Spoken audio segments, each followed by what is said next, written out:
Recording is starting. Ladies and gentlemen, welcome to the second session on the final day of JALT 2020. Today, we will be hearing from Professor Long from the Kyushu Institute of Technology, and he'll be telling us about crossing the proficiency divide. If you have questions during the presentation, we ask that you put them into the chat, and there will be a Q&A at the end of the session. So please, Professor Long, the floor is yours. Okay, welcome. Good morning. My name is Robert Long. I'm from Kyushu Institute of Technology, way down here in Kyushu. I'm one of the few people in JALT that's been involved in the issue of fluency. And as you know, Japan has been rather interested in grammar and grammatical accuracy. And a few of us have actually focused on the issue of actual speaking. Now, in the latest Zoom update, we have the Zoom cocktail bar, because you might need some cocktails because some of this data is quite depressing. I found from another study of looking at students' fluency over the entire academic year that their fluency actually went down with our teaching. And so I've been involved in all kinds of issues of fluency with gender, male, female fluency, and male fluency, and also how fluency changes over TOEIC scores. And so I found that basically, even with 600 TOEIC, that the fluency was of most Japanese students was pretty poor, 30% silence and lots of grammatical errors and syntax that's kind of broken. But you know, this is what you can expect with a TOEIC test that's focused on passive skills.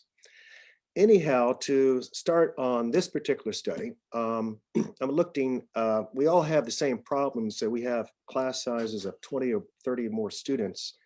And if we're trying to teach some degree of oral communication, it's kind of hard to understand exactly what all the students are doing. Now, I've done a couple of textbooks where I've helped to mediate that situation. But one of the issues is to really, how do you improve the actual speaking of students if you can't not give feedback to each one of them or what they're doing right or what they're doing wrong? And a lot of classes are kind of looking at Aiken type tasks in terms of shadowing or giving particular replies or having students repeat conversations. And this does give some kind of degree of fluency, but then it doesn't give into real communicative competency and fluency when they have to go outside and talk to a stranger about a completely unrelated topic. And so this study will focus on the monologues and dialogues of two corpora that I have. These are found on my website, genderfluency.com. And I'll show you some examples of the corpora after the presentation so you can see the amount of work that's gone into this. And for this particular study, I looked at EFL monologues, basically self-introductions, and I looked at the number of words spoken and the amount of silence, and basically looking at how lower level proficiency students differ in terms of their fluency as compared to higher level students. And I looked at two different corpora from 2 different years just to see if there was some similarities. And if there's an inverse correlation with the number of words spoken and the amount of silence. So in other words, if someone's more and more proficient, then the amount of silence should go down, or does it continually go up? And also I wanted to look at the issue of lexical complexity. Do students actually become more lexically complex and use better vocabulary as their proficiency goes up? I was amazed, as I was saying before, that I was really surprised that the students, after 1 year of our teaching, didn't get any better. But part of this is because of MEX wanting to have these general classes where we teach all of these different skills at the same time. And so it wasn't really that much of a surprise. And also to look at how we can also better scaffold activities over the proficiency levels. So that's one of the other aims of this study. Very quickly, so to go through the review of literature, Fillmore is one of the more main researchers for fluency, and he identified 4 kinds. One is DJ fluency. Another one is, of course, being able to have semantically dense sentences. Another is being able to talk about a wide variety of issues and contexts and the imaginative and creative language use. And of course, Lennon went on to discuss the automaticity of language, and Hasselgreen was the ability to contribute to what a listener would normally perceive as coherent speech. So you may think that you're very fluent, but someone listening to you may have a completely different opinion. And so Eisenberg goes on to a speaker-based fluency, perspective fluency, and a listener-based fluency. And Sigalowitz goes into differently types of fluency. One is cognitive fluency, where perhaps the person's not very good in thinking through ideas. Linguistically, he is, but he's having a hard time actually enunciating them. Another one is, of course, utterance fluency, where he's actually having a hard time with the language. And then again, going back to perceived fluency, where the speaker doesn't see you as particularly fluent. And of course, we have disfluency. And you can be very fluent, you can also be very disfluent at the same time. We also have lots of politicians that have this same problem, as you know. So, so this goes into silence, repetition, being able to repeat, rephrase, and so hesitations, all kinds of disfluencies here. Teaching of fluency in Japan is quite an interesting issue. Peppard looks at lexicogrammatical perspective. Again, people practicing particular phrases and clauses and patterns. This may work in the classroom. The teacher may feel quite good that their students are becoming quite fluent, but actually when they step outside into the real world, this fluency may not transfer. So another issue, of course, is being able to overcome shyness. As I discussed at the very beginning, I was kind of looking at gender barriers and how men and women really don't like talking to each other. And so there was this barrier. And how this barrier would disappear with males talking to males and females talking to females. And actually, I did have one student last year or 2 years ago, who was very good in the TOEIC, but she was incredibly shy. And even with incredible practice, she never overcame that. So we have all kinds of personality traits and issues to look at. Murphy offers a more student-centered approach where he looks at agency and fluency, which is basically, instead of getting them to look at specific forms, actually having them to teach other students what they've just learned. So, and getting them to summarize and loop and repeat, doing that through having them teach other students. So that was one of the more important issues of how we should address fluency. Again, so the study rationale was that I saw from even my first science grant, incredible differences in fluency. Real fluency, just to let you know, didn't really happen until about a 900 or 850 TOEIC score. And that's when you got into some semi-native like fluency. But 600, 700 TOEIC was pretty horrific fluency. And so again, and then we have TOEIC scores with 200, 300. What kind of interaction, speech acts and routines are best suited for that group? And then how do we change those tasks as we go higher up the proficiency realm? Basically 4 research questions I looked at. Speaking times and number of words spoken, are they different between the two groups? And looking at the two corpora, are there significant differences? So that was important just to see if the data was reliable, even though we have the two different groups. And is there inverse relation? So do students who are more fluent, does the disfluency go down? And were there important differences in the lexical complexity between the two proficiency levels in corpora? So I looked at 6 monologues taken from both corpora. And for the lexical variables, I looked at density, sophistication, verb sophistication, number of words different, and type token ratio, and most important, lexical word variation. The corpora is found again on my website, and I'm going to show briefly, just for 20 or 30 seconds, to run you through the many pages of this. We had 12,760, 28 participants. So these were all manually done. I had to sit down and listen and type out and then click out every single pause for each one. And so basically for the first corpora, the lower range went from 155 TOEIC to 375 and averaged 291. Whereas the higher proficiency, we went from 380 to 490 and average 455. For the second one, it was 210 to 450 and average 289. And the higher level was 565 to 930 and averaged not 696. The 930 was actually a bilingual, bicultural Japanese student from New Zealand. So he was kind of an outlier. So results very quickly. In research for the research question, there was no significant difference between the proficiency groups and total speaking time. And both for 2018, number of words spoken, there was a significant difference between the groups. And regarding the fluency variables, speaking articulation rate, speaking rate B. Very quickly, speaking rate A is basically the definition of all of the words spoken. Counting disfluency, speaking rate B is not getting rid of all disfluencies and just looking at pure fluency.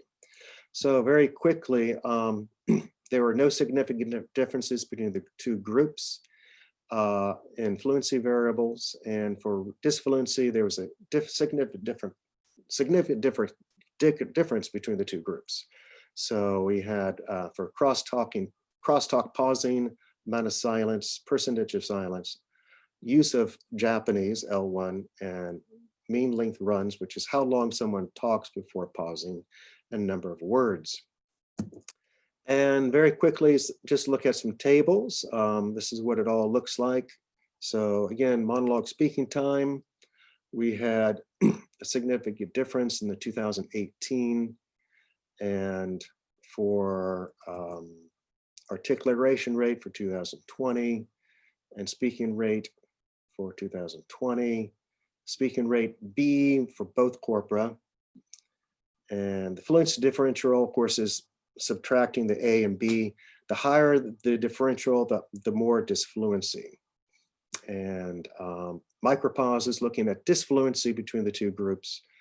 We have crosstalk pausing, so pausing, and then amount of silence, which is, again, very significant, and monologue silence and dialogue silence. So abandoned sentences, use of L1, and retracing and repetition was also significant. And mean length runs, the total syllables, and mean length averages were also significant. And so for the third research question was concerning an inverse relationship. Results showed that in 2018, in the low proficiency group, there was a positive correlation between the number of words spoken and the total amount of silence. However, this correlation was not statistically significant. On the other hand, there was a negative inverse correlation between the number of words spoken and the total amount of silence in the higher proficiency group. But again, the correlation was not statistically significant. And in 2020, there was a positive correlation between the number of words spoken and the amount of silence between the low proficiency group and the higher proficiency group, again, but not significantly different, statistically significant. And very quickly, because I'm running out of time, we have, again, a correlation between the number of words and the total amount of silence for each group. And so as you can see, we just had a p-value for the correlation between number of words and amount of silence. So, and so just to look at a couple of the graphs, this is the total amount of silence between, again, the number of words spoken and amount of silence. Higher group, 2020, total amount of silence. And for 2019, and then for 2020 for amount of silence. So for the fourth research question as to the quality of monologues for lexical complexity, there showed no significant differences between the two corpora. So basically what this is pointing out is that students, when they are talking, they're not really thinking about using academic words. They're not thinking about trying out new vocabulary or trying out complex sentences. What comes out of the mouth is what comes out of their mouth. There's very little editing. Even in a research article that I'm doing for the TOT, which is coming out early next year, there was no difference in terms of grammatical accuracy for over the entire year. So when we may teach a lot of grammar, but the students are not being able to edit and to think about what they're saying and to have their speech actually be better after we've been teaching them for an entire year. So here we have basically the differences between the novice in 2018, so 0.6, 0.45. Some of these elements that seem to stand out, and so some similarities. So basically, I was kind of surprised at how very similar that we have with the two levels of proficiency. So we have levels of TOEIC proficiency, but in terms of how they actually speak and use the language, not so different. So very quickly, because I'm running out of time, basically the issue is that it was non-significant. The important implication is that we have to think about devising strategies in which students become more aware of their output. A lot of this can be achieved through paired interactions in which note-taking and cell phone videotaping can be used, round robin prompts, and giving students to think about that, and giving students a chance to have simple sentences and make the simple sentences a little bit longer and to produce better, more complex syntactical complexity and start using transitional signals. Getting students to have just longer comments. I found even in my discussion classes, students think sometimes that a one sentence reply is sufficient. And I tell them that it's not going to get you a job, and it's not going to get you married. You have to have a lot of output to have people notice you. So, so basically, this is how we look at evaluating presentations and discussions at a university. The fourth level being native level and 0 being the bottom. But the rubrics also need to have a lot of scaffolding of different tasks. And so we also need to take a look at depth, the quality of information presented in fluency, and to look at just lexical and syntactical complexity as well. And also coherence, being able to have students do having a very coherent presentation. I've looked at students doing self-introductions at this one part-time job that I have, and they're having incredible difficulty introducing themselves, sometimes getting sidetracked on talking about their best friend for 3 minutes instead of about themselves.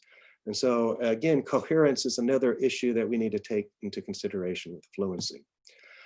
So basically, also looking at dialogic interactions, which was not, of course, part of the study, looking at interactivity and balance and turn taking. I found that in my science grant based on gender fluency, that the males were dominating the females in terms of words, speaking rate, and also being able to overtalk the women. And so being able to learn how to share information and how to have balance and cooperation is another aspect of fluency. So finally, getting students to also be more aware of their disfluency, which is important. In 2018, the lower level students had 38.2% silence. and in 2020 is 37% silence. And so this level of disfluency is something we should be cueing students in. But with class sizes of 30, sometimes we lose track of that, and we trying to get through the entire hour and a half and being able to achieve the goals in the textbook, and that's kind of where a lot of teachers are at. So looking also at levels of repetition and rephrasing. I found that even with videotaping, unless I transcribe stuff, sometimes I even miss stuff. But it's very important that we look at self-monitoring and self-editing, and having students to look at all kinds of goals and have more goals in terms of fluency. So in conclusion, basically, I found that the differences in fluency was very marginally different, and that the percentage of silence did decrease. However, some disfluency did go down, but we do need more innovative EFL tasks to look at how students can actually improve their grammar, self-edit themselves, and improve their fluency, because otherwise they're not going to get any kind of jobs, even though they may have a TOEIC score that's very, very high. So that's it. So if you have any kind and syntactically and lexically complex questions, I'll be open to them now. Okay, thank you very much, Professor Long. That was Okay. that was a lot to digest in a short period of time, and I really do. I look forward to the publication so that I can follow up on that. Yeah. Here's the transcripts right here. I mean, the corpora right here, as you can see. So you can download these on, and the yellow is the grammatical mistakes students made. So it goes for pages and pages. So a lot of hard work went into it. And so it's also a data resource for other teachers that can use that if they're looking at grammar or just need a resource to do another study on. It could help them as well. Okay, and you referred to a link. Do you have a link that you wanted to share in the chat? Oh, that's www.genderfluency.com. Okay, www.genderfluency.com. Okay. Yeah, I think one thing that I really noticed is I think you really need a research assistant. Because I was impressed that you went through and you typed in all of those monologues and dialogues on your own. That sounds like a lot of work. A research assistant. Generally grants allow for research assistants. I think that's something you should consider possibly. Right. Yeah, the software doesn't help. I mean, I used Otter AI, I think, but it works good for native speakers. But when you get into this kind of garbled speech with a lot of EFL learners, it just doesn't work. So yeah, it's all manual. So wow, that's I know I've done some transcription like that myself, and it is a lot of work. I mean, especially if you don't have a foot pedal or something to control the stop and start of the audio so that you can type. It's difficult work, but thank you. This is really interesting. I mean, just considering the different definitions of fluency and how it's measured and the effect that we have on students. I think I look forward to seeing this article in publication. Right. Well, okay, should be. By the way, who's in charge of the proceedings? I haven't followed that up yet. That, I apologize, is an excellent question, and I will try to find out. There should be some sort of announcement going out, I would expect, to all presenters about proceedings. Okay. So that would be an excellent place for you to put this up, to share this. Having done the proceedings for a number of years, I just, Okay. Yeah, I think because in 25 minutes, I think it was really difficult to squeeze all of that in, and there really is a lot to digest. Yeah, so, yeah. So many terms and so many ideas that you have to explain just to have people snuff. So, right. Okay. Well, fantastic. Well, I mean, if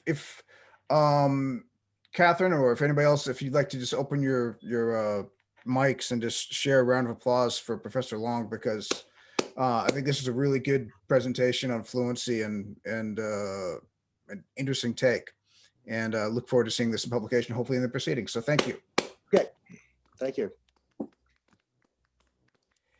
Okay.